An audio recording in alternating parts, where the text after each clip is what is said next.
Walaupun mungkin kamu pertama memang nggak ada niat ya kan? Iya. Bayangkan jangan sampai kamu jurnalis perempuan akhirnya merusak orang rumah tangga sayang. Iya kan?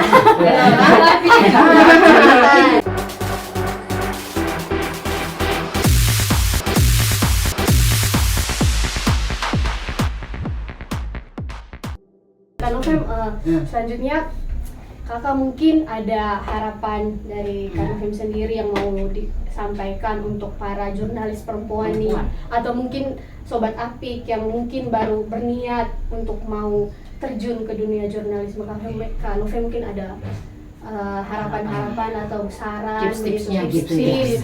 tips gitu. Duluan untuk jurnalis perempuan. Iya. Untuk jurnalis perempuan gini tipsnya. Terus bekerja, terus mengembang tanggung jawab itu dengan tetap memperhatikan aturan rule mainnya. Artinya kode etik jurnalistik harus dipakai, harus diimplementasikan. Undang-undang pers 4099 itu mesti harus jadi dasar dari pekerjaan itu. Kemudian tidak hanya dua, kadang-kadang kan orang bilang jurnalis hanya dasarnya ini, tidak. Selain undang-undang pers, selain kode etik jurnalistik, kita juga harus taat dan juga harus menjalankan peraturan perundangan yang lain. Karena ada ikutannya kan, undang-undang pers oke, kita tahu, ya kan? Kita tahu, kita paham, kita implementasikan. Kode etik juga kita harus tahu, kita harus paham. Tahu aja tidak mungkin, tahu aja kita tahu, tapi kalau kita tidak paham, akhirnya kita tidak bisa mengimplementasikan dengan baik. Terus kemudian tidak hanya dua ini, kalian jurnalis perempuan atau jurnalis pada umumnya juga harus tahu peraturan perundangan lain, ya. Karena ada Undang-Undang Dasar 45 itu juga penting. Terus Pancasila, Bhinneka Tunggal Ika yang beragam tapi kita harus menghargai dan sebagainya. Kemudian turunan-turunan yang peraturan-peraturan lain, karena kita kan juga harus tahu tuh, jurnalis kan warnanya juga harus luas kan, tentang apa? Harus tahu dong undang-undang misalnya tentang peradilan anak, ya toh, undang-undang kehutanan, ya kan, undang-undang perikanan dan sebagainya. Dia harus tahu semua, karena ketika kamu tidak tahu itu, maka hasil karyamu pasti akan melanggar kan? Iya, betul. Jadi makanya tidak hanya kiblat di dua ini, tapi harus memahami, tahu juga dan mengimplementasikan itu. Itu yang tadi saya bilang, makanya adik-adik beta yang tadi bilang itu bahwa ketika kita bertemu dengan banyak orang, lihat beta backgroundnya hukum ya, tetapi beta akhirnya bisa tahu menulis perikanan, kehutanan, ya atau ekonomi misalnya, atau politik. Karena apa tadi lewat perjumpaan-perjumpaan itu minum air, ya toh. Gimana kalau menyelam? Minum air. Iya kan? Lewat perjumpaan itu. Memang orang bilang jurnalis, maksudnya dia tahu semua bidang nih, tapi tidak ahli. Ya, kan dia tidak ahli, tapi dia tahu semua kayak jurnalis gitu. Karena kan memang dia bukan ahli pertanian kan, dia bukan ahli kehutanan atau ahli hukum, ya kan?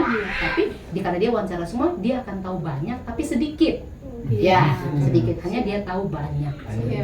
Kan? Ketika kita wawancara pertanian kan, kita harus ya Kak, ini bagaimana ini tanaman ini, tomat dan sebagainya, ya kan? Ya padahal itu saya backgroundnya hukum, ya kan?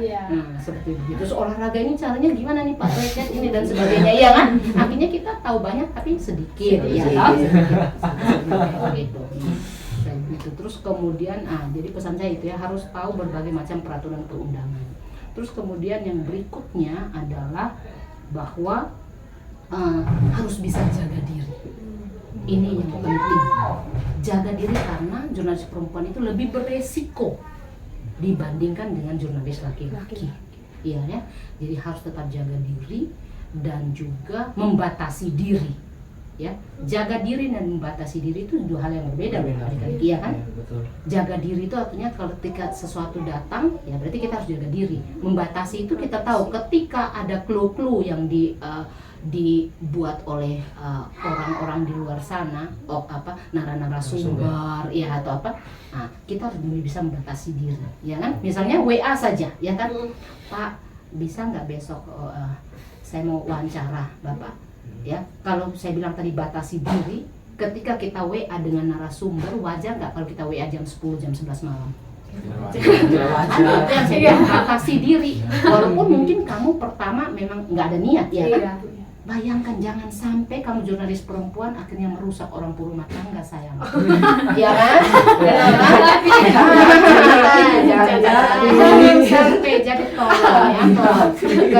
kecuali kalau memang ada peristiwa hukum dan kriminal ya kan. Jadi kalian kan harus telepon Kapolres kan biar tengah malam, kalau Pak bagaimana Pak ya. Tapi kalau hanya masalah-masalah yang biasa, berita-berita biasa, kalau telepon kau WA orang punya suami tengah malam ya kan, itu kau cari masalah baru. Itu harus sayang ya kan. Batasi diri itu, jaga diri itu, kalau jaga diri ya itu tadi ya, kalau ketika ada clue-clue yang dia lakukan, pasti kan kita tahu ya sebagai orang dewasa, pasti kan kita tahu kan dari gerak tubuhnya ya kan, dari kata-kata diksi yang dia pakai ya kan, mengumpan bilang umpan tuh ya kan tahu, itu harus langsung tahu, oh saya harus jaga diri nih dengan kepala dinas ini ya kan, wah ini nggak benar nih. Berarti ketika saya ada juga yang nakal tuh kepala dinas oknum ya, saya bilang bukan semua, maaf loh oknum pejabat itu yang memang kayak gitu. Adek ada di mana wawancara? Ya adek nanti ini datangnya ke sini ya. Itu kalau sudah tahu kayak begitu, itu kadang-kadang teman-teman wartawan itu kalau kasih tahu beta ya, itu beta sudah begini, pergi dengan ini. Jadi harus pergi 2 orang, perempuan 2 atau laki-laki 1, supaya dia kepala itu oknum pejabat itu kan kaget kan ketika masuk, tadi Bekira datang sendiri Pak. 2 orang. Harus kita punya trik, harus bisa ada trik seperti itu. Jadi jurnalis perempuan harus seperti itu. Terus ketika membuat berita harus tetap itu ya, mempedomani itu ya tadi saya bilang, undang-undang pers, kode etik dan peraturan perundangan lainnya. Terus kalau khusus untuk jurnalis perempuan yang di kriminal, di hukum dan kriminal biasanya, ini saya mau pesan bahwa gini, lebih berhati-hati, karena yang kita temui, narasumber yang kita temui itu orang-orang yang underground semua, ya kan, yang istilah ininya yang bermasalah semua dalam tanda kutip, benar kan? Berarti resikonya lebih tinggi kan yang jurnalis perempuan yang di bidang hukum dan kriminal, ya kan? Itu harus lebih hati-hati. Dan kita menulis, apalagi juga termasuk di lokasi-lokasi bencana loh, ya toh? Ya kan, gunung meletus, ya kan, atau tanah longsor, banjir, apa segala macam, itu harus lebih hati-hati.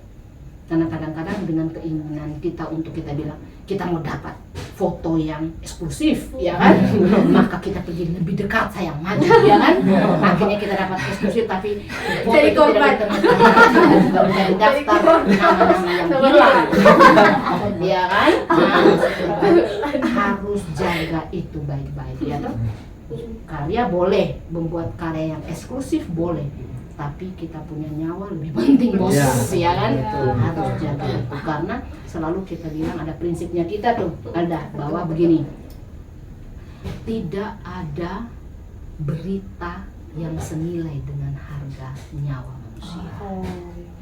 Tidak ada berita yang Yang senilai dengan nyawa manusia, ya tidak ada, ya karena ya, itu harus catat.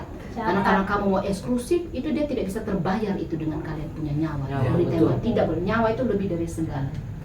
Bisa bayangin, ada tuh di salah satu kota ya, beberapa tahun lalu, ini contoh saja ya, ada jumpa pemusnahan barang-barang yang ilegal, ya, miras, narkoba, apa segala macam. Kan biasa mereka bakar di drum itu, ya kan. Kemudian kan wartawan kesana semua, wartawan TV, online, media cetak, media elektronik semua. Kan mau eksklusif nih, jadi semakin dekat, ya kan. Itu kan ledak toh, akhirnya dia terbakar. Dia terbakar, bayangin. Ini yang saya mau bilang bahwa begini, wartawan selain punya nilai yang dia harus berkiblat di undang-undang pers dan jurnalisme, dia juga harus punya nurani. Itu paling penting. Ya, ini yang saya mengkaitkan dengan yang tadi peristiwa. Temannya terbakar, misalnya kita 5 wartawan ya, kamu pegang kamera, ada yang pegang ini, ada dari TV, ada dari mana. Misalnya ya, kamu aja ya, contohnya kamu terbakar ya. Ledakan dia terbakar, kamu lihat. Di itu peristiwa ya, yang lain kamu tahu, itu ada banyak ya. Ada, nggak ada yang tolong tuh dia, semua kameranya ke dia. Eksklusif kan? Eksklusif. Karena itu kejar tadi, makanya batas antara nilai saya bilang tadi itu, nilai kita mau dapat berita ini atau kita punya nurani. Betul. Bayangin. Jadinya tidak manusiawi Iya, lagi iya kan, kan? Kak? Itulah juga susahnya wartawan ketika diperhadapkan dengan hal-hal itu. Yang terjadi itu wartawan yang biasa di Hukrim ya, itu diperhadapkan dengan itu. Pilihan-pilihan itu, dan kita harus berpikir hanya berapa detik kan, betul kan adik-adik? Betul. Saya tolong atau tidak nih, ya kan? Kalau ini eksklusif nih, foto terus ya kan? Ada yang foto, malah dia meraung gini, semakin difoto semakin eksklusif kan? Beritanya, videonya eksklusif, ya kan? Iya. Bayangin sampai segitunya, itu Nurani di mana? benar kan? Betul. Terus ada juga misalnya orang yang tenggelam, ya kan? Yang di bencana atau yang tenggelam, terus semua sudah menyelamatkan diri, wartawannya masih ada di situ kan, harus bawa kan, ada ibu-ibu yang lewat kan, tolong. Kau bayangin kalau kamu jurnalis, kemudian melihat itu, apa yang kamu lakukan? Lagi pegang kamera nih, apa? Ya ini saya tangkap, saya. Gimana? Ini dia ada di atas nih ya, ini arus besar nih, lewat, dia lagi pegang video. Apa yang kamu lihat? Realistis. Ya, realistis. Pasti saya juga takut untuk turun. Pasti Ya. takut juga. Karena Berarti harus ambil besar. gambar. Harus besar. Ambil video. Pasti. Ayo coba ke situ. Pilihannya tidak boleh lama kan, ini kan detik, dia kan jalan nih. Iya, Apa? Kamu Iya, ambil pasti, video, pasti. ambil video. Kalau enggak, ayo. Kayaknya- Berarti kan tidak boleh lama karena kan dia jalan nih. Karakter saya ya, Ya, panik, tolong. kayaknya panik. Panik. Mau rekam juga tidak bisa, mau tolong juga tidak bisa. Oke. Kamu, siapa ini namanya? Mirni. Mirni, lihat gitu. Saya kayak Tolong. Hmm. Ya, di situ kan ada kayu-kayu apa sih? di antara panik dan saya juga kamera tetap stay. Ya. Panik tapi kamera Orang goyang kan kamera begini. Goyang dong. Waktunya dia. Mau Dia tolong. rekam juga. Iya, kan mau tolong juga takut. Iya, orang juga Iya. takut ya. Kamu gimana? Kalau saya, Ini siapa tadi dia Karena- namanya? Albert. kalau memang keadaan tidak memungkinkan ya pasti saya simpan kamera. Terus? Cari pertolongan. Kamu Kayu pergi? ke warga ke atau Kamu apa. pergi, waktu datang ibu itu sudah 5 kilometer. Saya tetap mengikuti sambil mencari cara bagaimana tolongin orang ini. Iya. Kamera saya lepas. Oke. Ini yang tadi kalian punya jawaban itu adik-adik, itu adalah jawaban dari setiap jurnalis. Paham? Maksudnya setiap orang kan berbeda ketika diperhadapkan dengan itu. Benar kan? Berbeda. Idealnya apa? Tidak ada yang ideal. Iya. Karena jawaban semua itu kembali ke profesionalitas dengan nurani tadi. Iya, betul. Betul kan? Itu kuncinya. Jadi di jurnalis itu tantangannya. Lu profesional tapi lu harus ada nurani. Ya kan? Bayangin kalau dia lewat itu toh. Beta mau tolong, tapi kan ingat tadi yang beta bilang tidak ada harga, tidak ada berita yang seharga dengan nyawa manusia. Beta mau tolong, beta jangan sampai beta tolong beta cuma mati. Iya betul. Ya Itu. toh? Ya toh? Betul. Tapi Betul. kalau beta tidak ambil gambar, mungkin kalau beta ambil gambar itu jadi penting supaya beta kasih tahu di tim posko bahwa ini ibu sudah hanyut nih. Berarti kan ada data yang memang dia Oke, sudah meninggal. iya, oke. Ya toh? Tapi coba bagaimana kalau lebih ke dalam, coba saya kasih tahu begini. Kamu tega ya ketika kamu syuting dia, tolong. Padahal dia punya anak lihat, dia punya suami lihat itu gambar. Kamu berkata gimana? Jadi kalau ada yang jurnalis juga bilang, lebih baik tidak ambil gambar. Iya, Jadi iya. dia tersimpan di saya punya ini dan saya punya ini. Iya, betul. Tapi saya kasih tahu saja bahwa ini ibu dengan ciri-ciri begini dia sudah hanyut.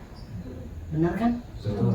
Tapi lagi-lagi beta bilang setiap jurnalis itu akan punya pilihan berbeda karena dia hanya bisa berpikir 6 detik dalam situasi kayak begitu. Iya, betul. Antara dua tadi, profesional dan Nurani. Nurani. itulah yang tantangan yang dihadapi jurnalis itu dua itu, cepat, harus cepat. Ya. Berat. Berat. Berat. Ingat kalau tidak berat, Posisi kalau seperti- ya kan, itu di bencana-bencana dan sebagainya. Jadi harus hitung dan kita hanya punya waktu 6 detik. Kenapa 6 detik? Karena kalau lebih dari 6 detik itu kita kayak tidak realistis lagi. 6 detik itu yang kita harus cepat. Kita punya keputusan tuh harus di bawah 6 detik. Dan keputusan itu adik-adik itu bukan berarti dia yang terbaik atau tidak. Kan tadi saya selalu bilang ya, keputusan apapun yang kita ambil, resikonya kan harus kita bertanggung jawab ikut menjalani itu keputusan. Jadi tidak ada keputusan yang baik, tapi di bawah 6 detik lu harus ambil. Kalau di atas sudah tidak realistis dan itu momen sudah hilang kan? Iya, betul. Harus 6 detik cepat.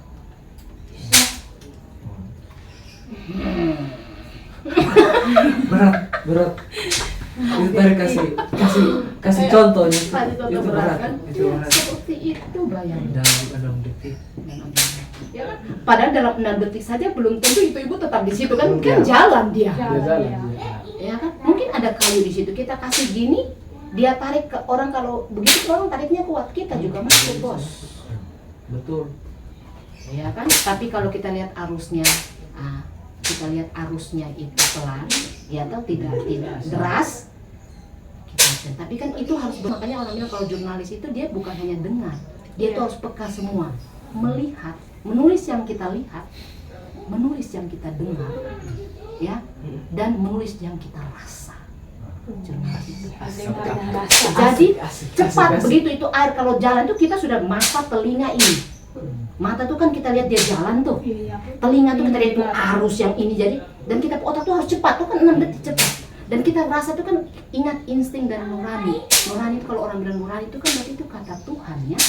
Kalau nurani itu kata Tuhan tuh kau tolong atau tidak, ya kan? Tapi kan melihat dari mata, telinga, pikiran yang kita bilang ini resiko dan hati nurani langsung memutuskan tolong atau tidak. Gitu toh. Nurani itu harus gitu, dia peka. Makanya ketika dia pergi ke suatu tempat juga dia harus duluan observasi. Tidak langsung kalau jurnalis itu. Pergi langsung tidak. Kemanapun di lokasi yang berbahaya yang hukum pun maupun di lokasi yang tadi apa saya bilang konser atau dia pergi harus paling minim itu 15 menit sebelum acara mulai. Gunanya apa? Observasi. Dia harus berdiri itu dia harus lihat di mana angle yang baik saya berdiri. Kalau bayangin kalau kamu datang itu seorang jurnalis datang terlambat di satu tempat, akhirnya tergopo-gopo, angle tidak baik, ya toh. Kita di luar dari dia punya speaker, akhirnya suara kita tidak dengar, makanya datang semua untuk kita lihat di mana kita pun duduk yang paling enak, ya kan? Berdiri paling enak. Terus kita lihat berbahaya tidak ya kalau di lokasi demo kan, kita harus berdirinya bagaimana. Lu datang pada saat lu buta, ya kan? Lu datang nih, itu orang yang lu ke situ. Bisa konyol lu kena dia punya ini kan, makanya setengah jam itu memang harus datang. Kalau observasi di tempat yang biasa, maksudnya di biasa apa? Observasi dalam hal ini bukan lagi kita lihat lapangan, tapi adik-adik baca.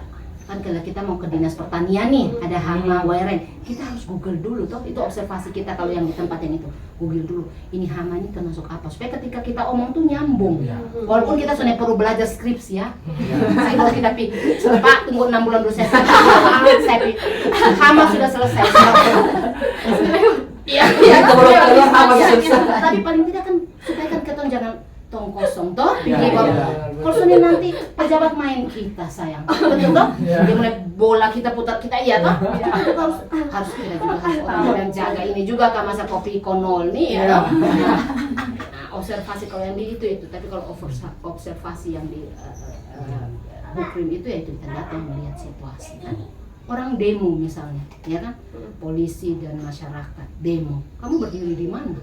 Di belakang polisi atau di belakang masyarakat? Saya. Ya, Saya belakang di belakang polisi, masyarakat. di belakang masyarakat. Iya. Alasanmu? Kan dia bilang polisi kan rentan. Ya. Rentan terkena dari serangan-serangan masyarakat. Oke. Kalau kita di belakang polisi. Oke, kamu belakang polisi atau belakang masyarakat? Saya di belakang polisi. Belakang polisi karena Saya tidak Aman. ada, Iya, aman, lebih Iya, aman. aman. Kan ada polisi. kamu Kayaknya 6 detik, 6 detik. Iya di antara, tengah-tengah. Kamu di tengah-tengah supaya dapat angle-nya dua-dua. Iya, dua-dua. Ya, dapat dari polisi Dari bikin polisi apa, dan masyarakat. Jadi kalau kamu kan kamu akan lihat Polisi, polisi iya. kan. Kalau kamu akan hanya lihat masyarakat kan. Kamu Tengah-tengah apa? tengah-tengah juga supaya dapat lihat. Sekarang saya kasih tahu. Kamu di belakang masyarakat kan. Kamu lihat kalau ketika masyarakat dengan polisi adu duel, polisi dengan pelurunya itu kamu kena tidak riskan kan? Betul kan? Kamu di belakang polisi, ya kan? Ya. Kamu di belakang polisi. Masyarakat yang lapis batu dan kayu juga, polisi memang punya ini peluru ya, kena juga kan? Kena. Terus kamu akhirnya menjadi, kalau jurnalis kan dia harus di tengah-tengah tadi ya, kamu akhirnya menjadi berat sebelah tidak? Kamu juga akhirnya berat sebelah kan? Lihatnya kan hanya lihat dari polisi, kan kamu di belakang masyarakat, jadi kan lihatnya polisi. Kamu di belakang polisi, kamu lihatnya hanya masyarakat, ya kan? Tidak adil dong beritanya, padahal mungkin terjadi sesuatu. Kamu kan bilang di tengah toh, di tengah-tengah toh, kamu kira kamu adil? Tidak. Karena kamu akan kena Sama lebih parah kan? Dobel. Lebih dobel. takut ah. Karena Di mana dia Gimana? memang di antara masyarakat tetapi tidak di ini, kita di belakang, di sebelah sininya, Mam. Misalnya masyarakat di sini, polisi di sini ya, dengan dia punya ini, kita di sini Oh, di sini. atau di situnya. Kita bisa lihat dari dua-dua gerakan apa tuh, polisi yang hantam duluan atau masyarakat.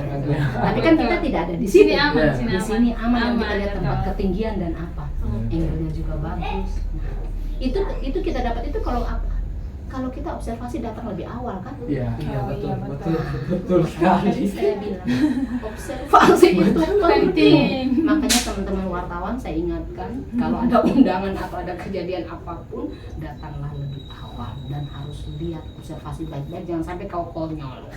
Kau yang jadi Jangan berita. kau yang jadi berita, Dari berita hangat. yang akan menjadi berita. Berita, betul. Seperti itu, ya kan?